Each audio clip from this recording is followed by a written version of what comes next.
श्री अनवर आलम advocate पूर्व DGC civil बधाइयों। Iran के supreme leader ayatollah Syed Ali Khamenei की शहादत पर बयान। बधाइयों। उत्तर प्रदेश ईरान के supreme leader ayatollah Syed Ali Khamenei की शहादत पर अनवर आलम एडवोकेट का बयान। बदायूं के पूर्व डीजीसी सिविल एवं इलाहाबाद उच्च न्यायालय लखनऊ बेंच के पूर्व स्थायी अधिवक्ता श्री अनवर आलम ने ईरान के supreme leader ayatollah Syed Ali Khamenei की शहादत पर गहरा दुख व्यक्त किया है।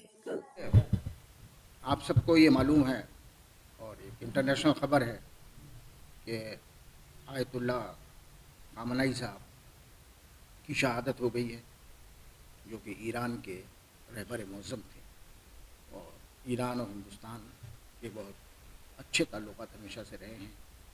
ईरान सभ्यता का काफ़ी असर इंडिया पे है, हमारे उनके साथ रिश्ते थे, तारीख़ी रिश्ते हैं और इसीलिए आज हम लोग जो इकट्ठे हुए हैं यहाँ गमज़दा हैं हम सब लोग, क्योंकि उनकी जो शहादत हुई है वो उनकी लड़ाई जो थी वो उन ताकतों से थी कि जो साम्राज्यवादी ताकतें और जो चाहती थी कि दुनिया में साम्राज्य उनका रहे, उनके हथियार बिकते रहें, दुनिया में लड़ाई होती रही। ईरान पर हमला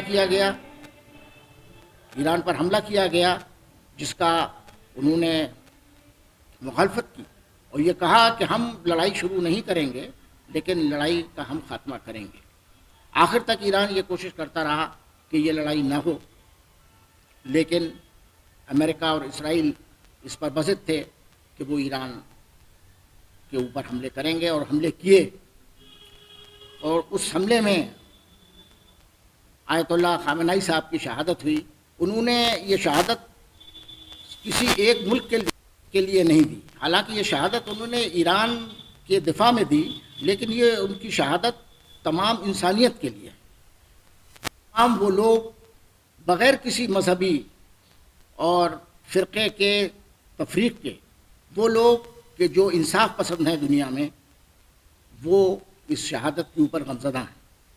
उन्होंने ये शहादत इसीलिए दी कि दुनिया में इंसाफ कायम रहे, दुनिया में कोई साम्राज्यवादी ताकतें, तागूती ताकतें जो हैं वो अपने असरअंदाज ना हो सकें और छोटे उन मुल्कों को कि जो वो ये समझती हैं कि हमसे छोटे हैं उनको न दबा सके, एक दुनिया में इंसाफ कायम रहे। इसी के लिए खामनेई साहब ने अपनी शहादत दी है।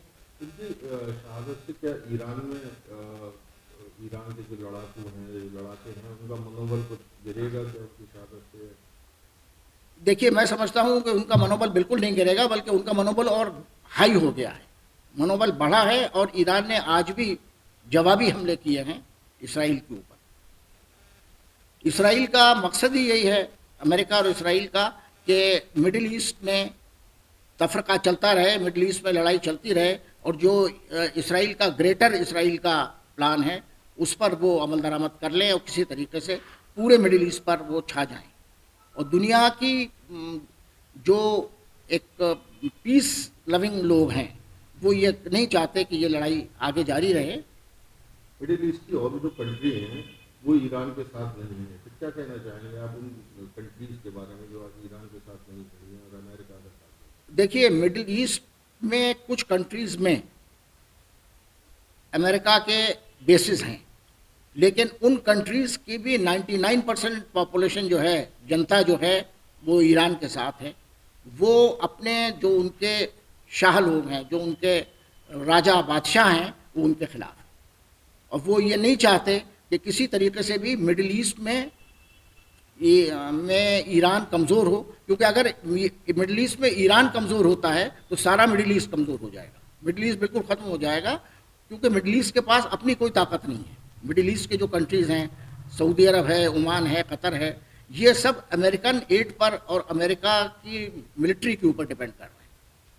तो अगर सिर्फ एक ईरान है ऐसा मुल्क है कि जो अमेरिका से या इसराइल से मिडिल ईस्ट में टक्कर ले सकता है, इसीलिए वहाँ की जनता जो है, जितनी भी मिडिल ईस्ट की आम जनता जो है, वो ईरान के साथ है। वो अपनी हुकूमत का इसमें साथ नहीं दे रही है, मजबूरन वो लोग खामोश हैं। दो अल्फाज अगर आप खामनेई साहब के बारे में अगर कहना चाहें तो क्या? देखिए, खामनेई साहब کی زبردست پرسنالٹی تھی.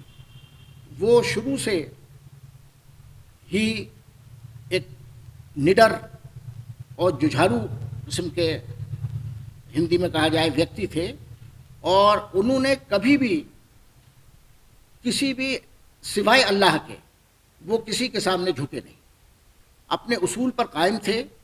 وہ چاہتے تھے کہ دنیا میں ایک اچھا نظام چلے, سب لوگ مڈل ایسٹ میں بھی اور دنیا کے اور خطوں میں بھی امن اور شانتی کے ساتھ رہیں, اور یہی ان کا اصول تھا. ہندوستان کے ساتھ ان کے خاص ریلیشنز تھے, یہاں پر ان کے خاص ایک دودت رہا کرتے تھے, ابھی بھی ہیں. آغا مہدوی پور پچھلے 24 میں تھے وہ دودت, ان کے خاص نمائندے. وہ میرے بلاوے پر یہاں بھی تشریف لائے تھے, میری اسی بلڈنگ میں اسی ہال میں ان کی تقریر ہوئی تھی, اور وہ اور بھی اولیاء کرام کے مزارات پہ گئے تھے, اور وہ ہندوستان اور ایران کے آپسی تعلقات کو استوار کرنے میں ایک بہت بڑا اہم پل تھے. انڈین گورنمنٹ سے آپ کو کچھ کہنا ہو؟ دیکھیے, اس میں ہمارا کہنا یہ ہے کہ ہم بے حد غمزدہ ہیں. ہر وہ شخص کہ جو انصاف پسند ہے, جو ظلم کے خلاف ہے, وہ غمزدہ ہے, اور ہم اپنے اس غم کا اظہار قانون اور آئین سمویدھان کے ماتحت ہی کریں گے, اور کرنا چاہیے. لوگوں کو قانون کو نہیں توڑنا چاہیے, جو ملک کا قانون ہے اس کے حساب سے ہم کو احتجاج کرنا چاہیے. احتجاج کرنے کا ہمارا حق ہے, ہر ایک کا حق ہوتا ہے احتجاج کرنے کا, اور لیکن اس کے ساتھ ساتھ قانون کے پالن کی بھی اس کی ذمہ داری ہوتی ہے. تو ہم یہی چاہیں گے کہ لوگ قانون کے دائرے میں رہتے ہوئے احتجاج کریں, اور احتجاج ہو رہے ہیں.